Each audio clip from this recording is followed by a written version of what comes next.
Cuba Información. Tengo una forma más de adornarte la vida. No me digan más mentiroso, no me digan más. No me digan más mentiroso, no me digan más. El Parlamento Europeo ha otorgado en 2010, por tercera vez en los últimos 9 años, el premio Sájarov a la libertad de conciencia, dotado con 50.000 euros, a un representante de la llamada disidencia cubana.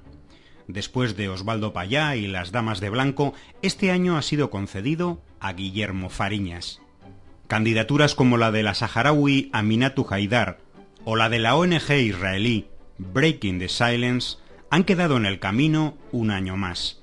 Algo curioso si se compara con objetividad la realidad de derechos humanos de Cuba con la de tantos países del mundo, entre ellos algunos de su región como Honduras o Colombia, y más aún si se tiene en cuenta que Cuba está al final de un proceso de excarcelaciones de todos los que la Unión Europea considera como presos políticos. Guillermo Fariñas es una de las figuras más mediáticas de la llamada disidencia cubana. Conocido por sus huelgas de hambre, se define a sí mismo como un contrarrevolucionario cubano y dice ser partidario de la lucha no violenta contra la revolución. Numerosos medios internacionales le denominan incluso el Gandhi cubano.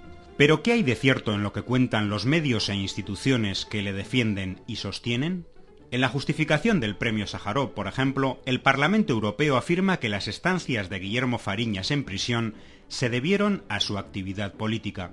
Sin embargo, si repasamos su historial penal, vemos que esto es absolutamente falso. Fariñas ha sido juzgado y condenado en Cuba en 2 ocasiones. En 1995 fue sentenciado a 3 años de prisión sin internamiento y a una multa de 600 pesos por la agresión a una compañera del hospital en el que trabajaba, a la que ocasionó múltiples lesiones en rostro y brazos. La prensa internacional ha silenciado completamente este suceso, que sin duda quebraría la imagen de su defendido.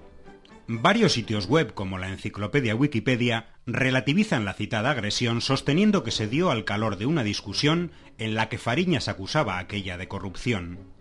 Guillermo Fariñas fue protagonista de una segunda agresión violenta en el año 2002 en la ciudad de Santa Clara. En aquella ocasión, agredió con un bastón a un anciano tras una discusión política. Como consecuencia, a esta persona se le hubo de practicar una intervención quirúrgica para extirparle el bazo. Fariñas fue condenado a 5 años y 10 meses de prisión. Los grandes medios tampoco han reflejado este suceso. Guillermo Fariñas tiene estrechos vínculos con personas y organizaciones de la extrema derecha de Miami, de quienes recibe financiamiento.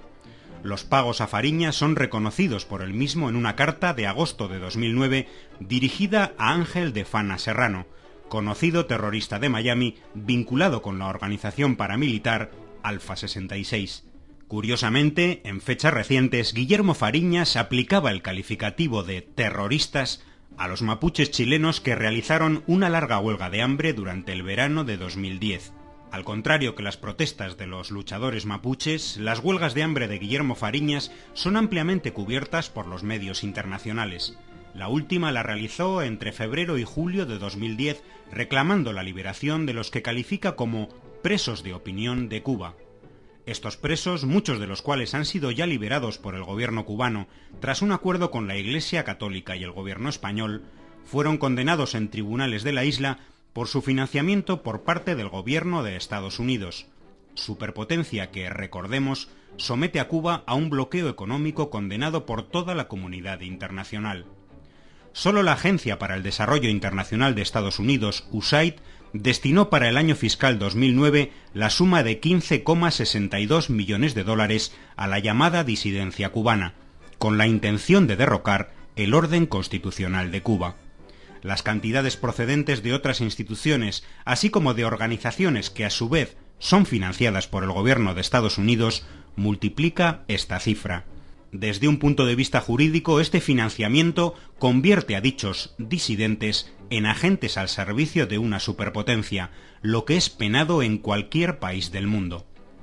Hace meses el gobierno español ofreció a Guillermo Fariñas la posibilidad de emigrar y ser acogido en territorio español. Puede resultar curioso que alguien que, en sus constantes apariciones en la prensa internacional, dibuja como un infierno la vida en Cuba, se niegue a emigrar a la 9ª potencia económica del mundo y prefiera seguir viviendo en un país bloqueado del tercer mundo. Pero no lo es tanto si se tiene en cuenta que abandonar Cuba significaría, para Guillermo Fariñas, el fin de las cuantiosas ayudas financieras desde Miami y de los premios millonarios de la Unión Europea. Goodbye.